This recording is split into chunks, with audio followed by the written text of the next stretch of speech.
significativas. Disertaciones en nuestro país. En el año 95 expuso en las primeras jornadas argentinas y latinoamericanas de tanatología y prevención del suicidio.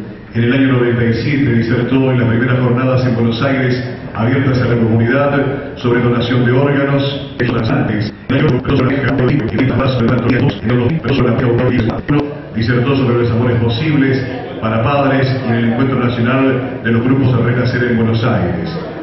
Disertó en el año 96 en Colombia, en varias ciudades, sobre el proceso del duelo. En el año 2002 expuso sobre la muerte de los hijos y la relación de pareja, la aproximación psicológica a la terapia del duelo en Panamá. En el año 2003 expuso en el quinto Congreso Internacional la pareja, un delicado equilibrio, segunda parte, y el proceso del duelo. Para darle la bienvenida al uso de la palabra en primer término, la señora Norma Schiavi, de Renacer de Neuquén.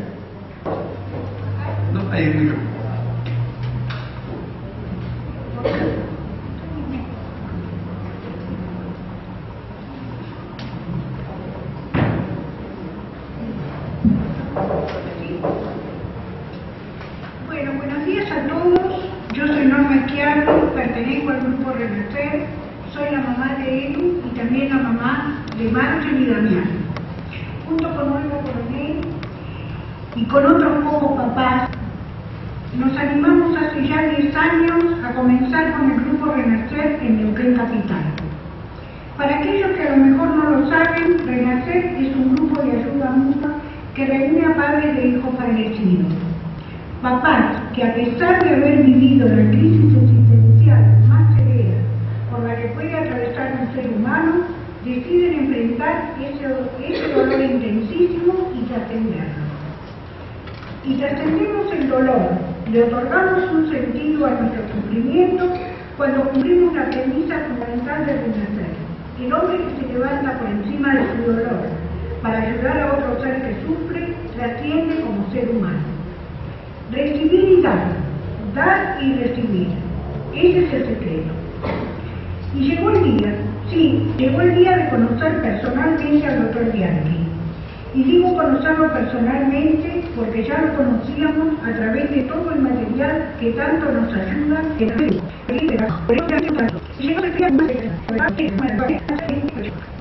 comenzamos esta actividad justo en la fecha que aquí en Cipolletti se quedó 8 años de haber perpetrado el primer triple crimen. Crimen que aún está impune, como tantos otros. Nos solidarizamos con esos papás que, a pesar del dolor, siguen sin bajar los brazos reclamando justicia. Y llegó la invitación sin ningún regalo, por acercarnos sus conocimientos y sobre todo sus vivencias, para aprender a vivir después de la muerte. Al señor intendente, autoridad votaron para hacer posible este encuentro. Las profesiones y direcciones del paso de hacer ese patrimonio y en segundo grabar todos los inconvenientes que surgían en la organización. Gracias a la Unidad Nacional del Comahue por la impresión del material. Gracias a todos los profesionales y al público en general que están presentes. Gracias a los papás y mamás de Renacer Cipolletti y Neuquén, sobre todo a aquellos más nuevitos, porque trabajaron codo a codo y así con la colaboración de todos pudimos llegar a la concreción de este evento. Y ahora quiero mencionar especialmente a una mamá que nos contó, una mamá que dice sí a la vida a pesar de todo. Esa mamá es Cristina Cañete. Gracias por todo lo que... En una oportunidad leí una frase que creo se aplica perfectamente a todo este trabajo. Unirse significa un comienzo. Mantener unido, trabajar unido significa acción. Nosotros ya vamos a mejor.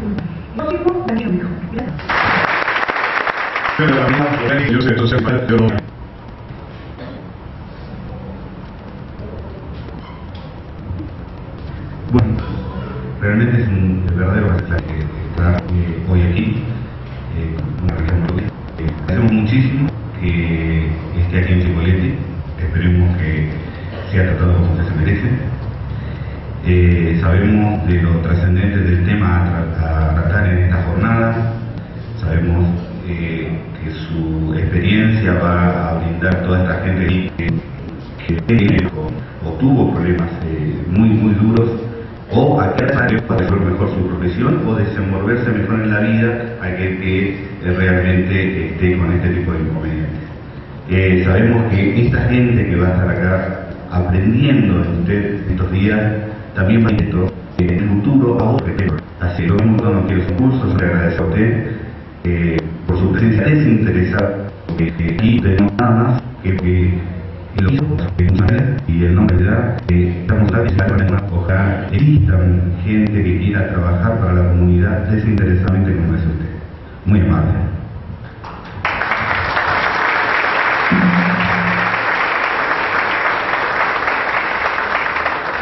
Señoras y señores, la disertación, ustedes lo saben, será el proceso del doctor Juan Carlos va a hacer su disertación, en minutos nada más, luego será un debate, tal vez preguntas, que vamos a rogar en y concisa para que todo el mundo pueda participar. Pero previamente, creo que de todos ustedes vamos a ayudar a psicoterapeutas en nuestra ciudad.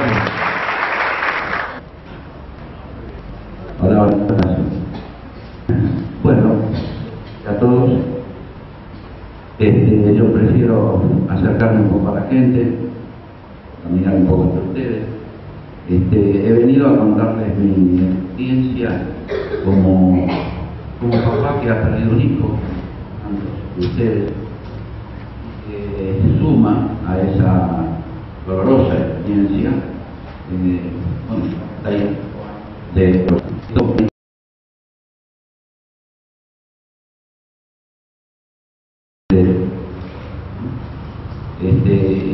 yo era un médico psiquiatra hasta el año 90, dedicado a atender los conflictos de pareja. Tenía una vida apacible, tranquila, con una pareja razonablemente satisfactoria, que ya es bastante decir, hablando de pareja. Bueno, 3 hijos, una profesión, un grupo de pacientes que muchos de ellos eran amigos. Todo transcurría, diría yo, con cierta placidez. Hasta que finalmente una noche, en 1990, en octubre, yo recibo un llamado de madrugada, esas horas que asustan, donde me cuentan, en pocas palabras, que uno de mis hijos, no sé si es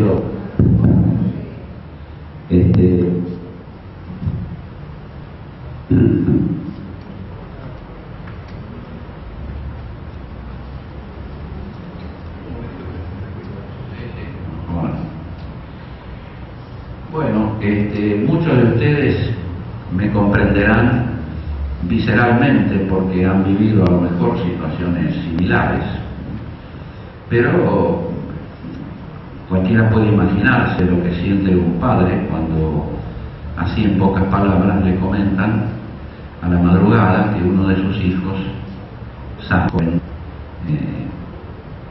linda persona por dentro y por fuera, había muerto en un accidente de tránsito. Yo sentí en ese momento una total desazón, una gran incertidumbre, un desconocimiento de lo que me estaban diciendo. Sentí que el mundo se derrumbaba alrededor mío. Sentí que yo también. Bueno, con muy poca conciencia, porque en plena etapa de negación, que es la primera etapa dentro del proceso de un duelo, tuve a mi hijo a buscarlo. Yo no sé cómo llegué, pero sé que, bueno, me encontré con el cuerpo ya fallecido, en el patio de una comunidad.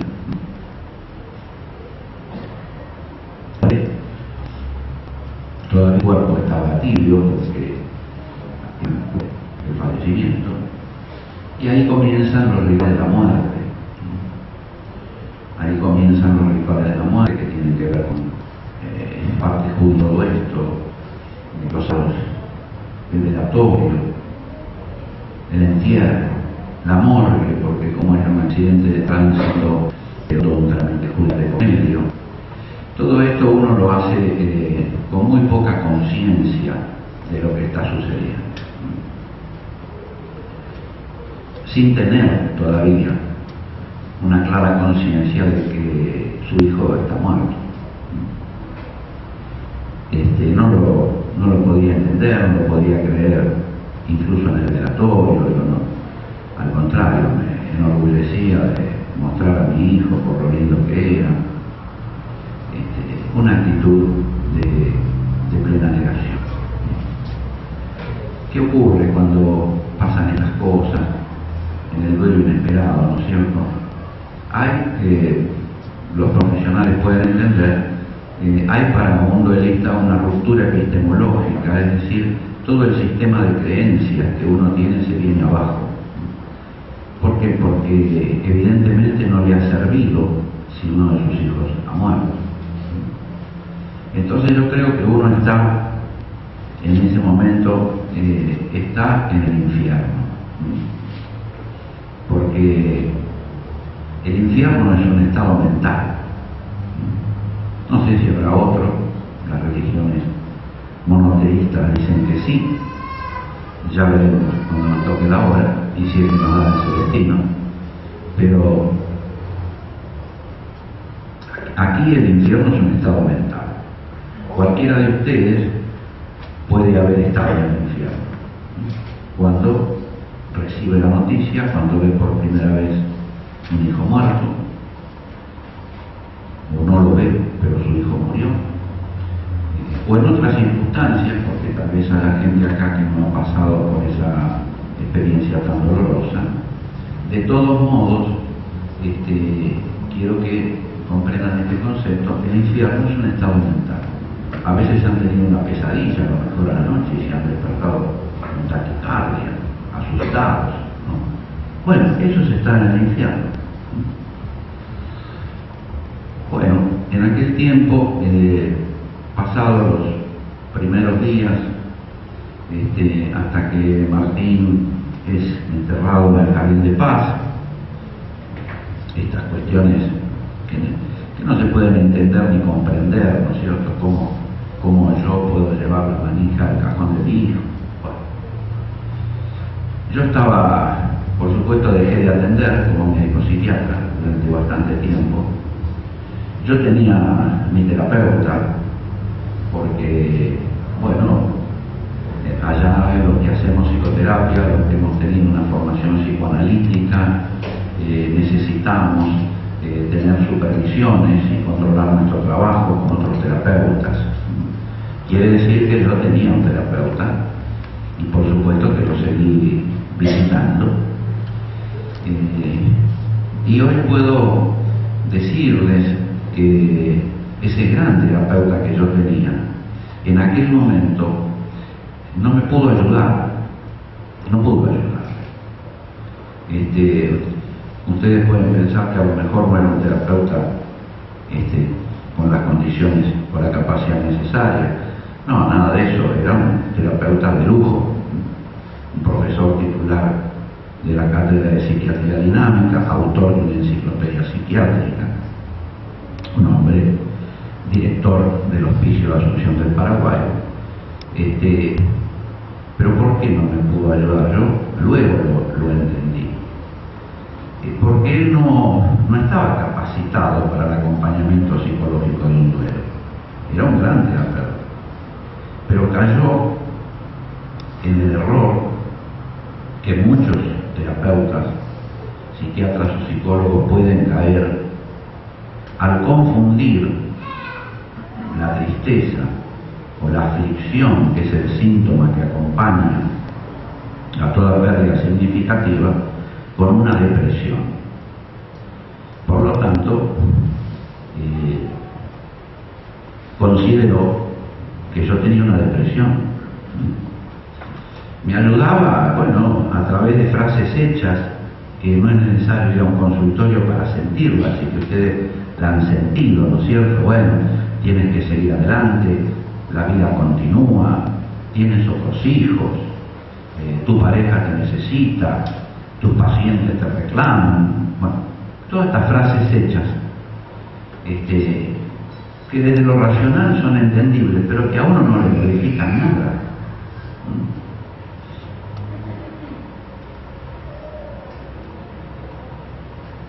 Porque cuando muere un hijo, la crisis existencial a la que uno entra no se resuelve con otros afectos. Yo he entrevistado mamás que han perdido su único hijo y he entrevistado otras mamás que tenían 11 hijos y perdieron uno, y con el mismo estado de dolor. Ninguna mamá me dijo, no, yo tengo 3 hijos más. No, esto no. En ese momento no sirve nada, no sirve nada. Bueno, como les digo, había dejado de trabajar, seguía viendo a mi terapeuta, le llevaba algún escrito de Martín, alguna foto, a veces alguna lágrima de mi terapeuta acompañaba las mías. Después, con el tiempo, me di cuenta que esto tampoco sirve.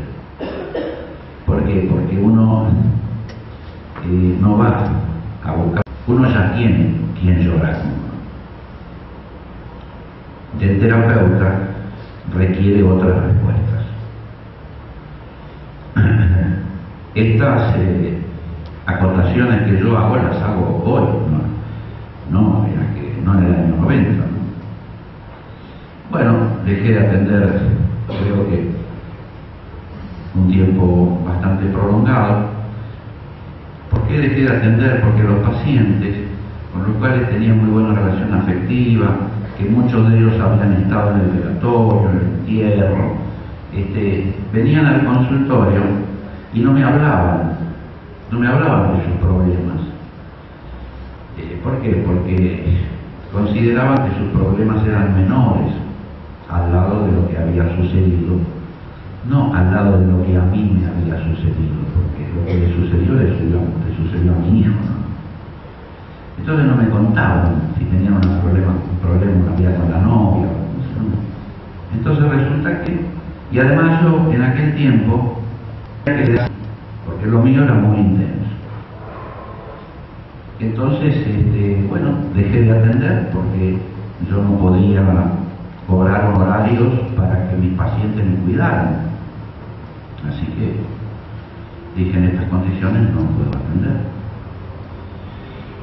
Habrá pasado más de un año, y entonces recién ahí, creo que en el 91, Martín muere en octubre del 90, no, en el 92, se crea el primer grupo de autoayuda a Renacer en Buenos Aires.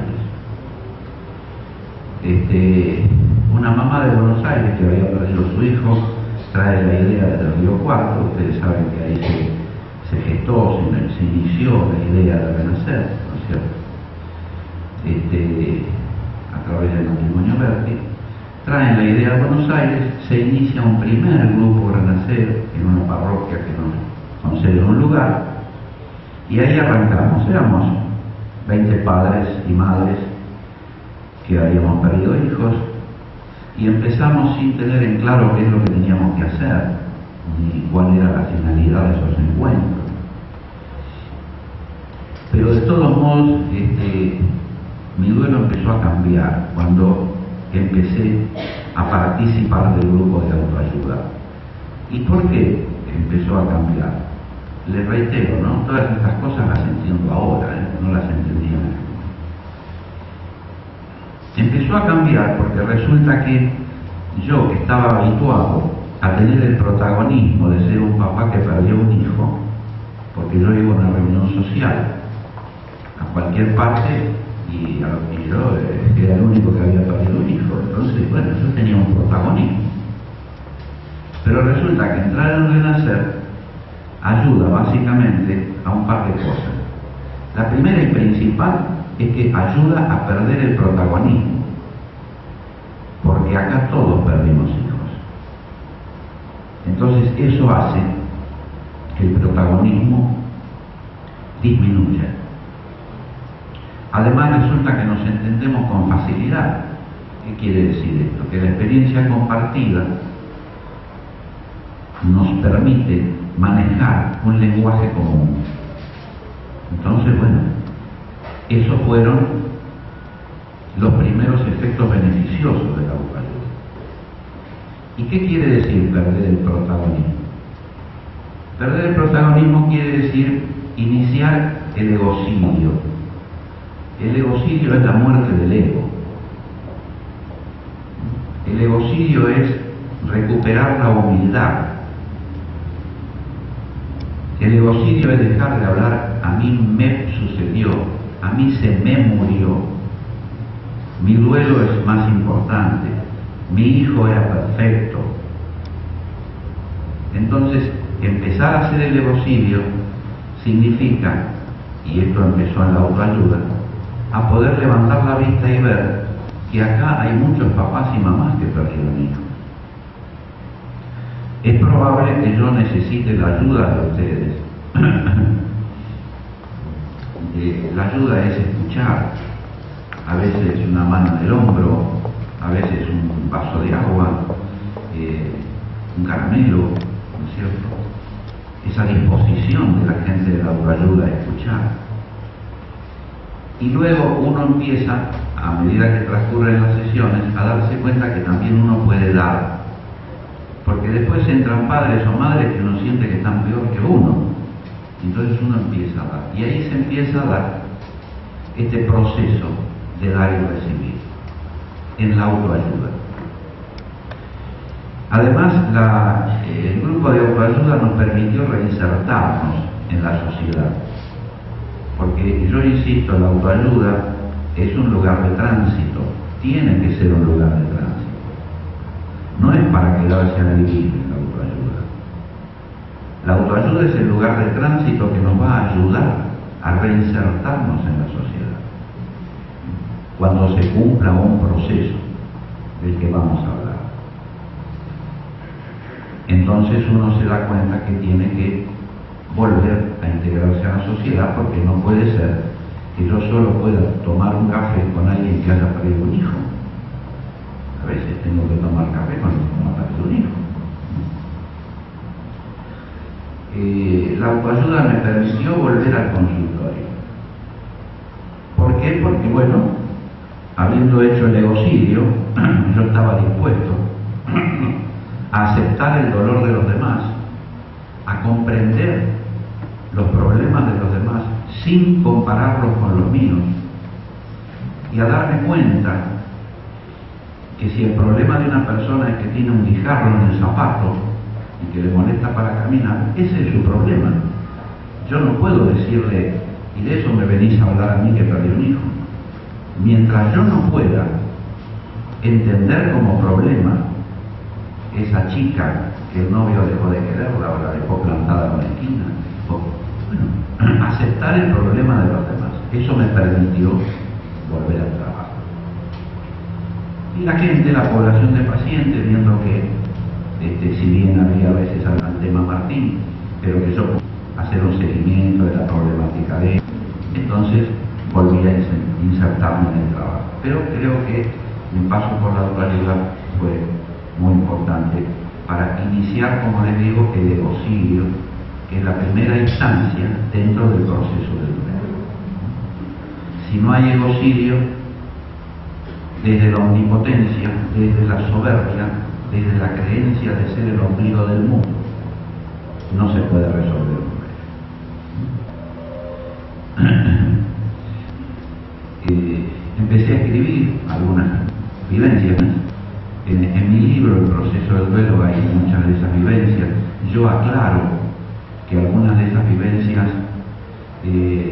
no representan mi estado emocional actual, pero que fueron verdades elocuentes en el momento en que las escribí. Luego, la vida continúa, las emociones cambian, yo sigo escribiendo otras cosas, desarrollo en cierto modo una línea teórica para la aproximación psicológica al duelo, devuelvo a leer esos escritos míos. Hoy muchos grupos leen o trabajan con ellos, aquí y afuera del país también. Me consagro un poco a estudiar, a poner al servicio de mis emociones tan confusas mi profesionalidad. Y entonces definir el duelo. Vamos a ver.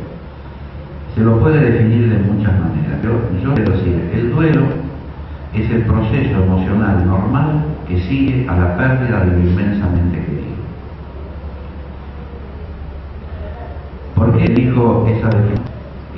Otros hicieron definiciones muy parecidas, con una coma de más o de menos, o algún otro adjetivo, no sé, porque leyendo algunos otros, me acuerdo de Constantino el Africano, estoy hablando del año 1000, en Perú ya Constantino el Africano definió la tristeza como ese sentimiento que acompaña a lo inmensamente querido.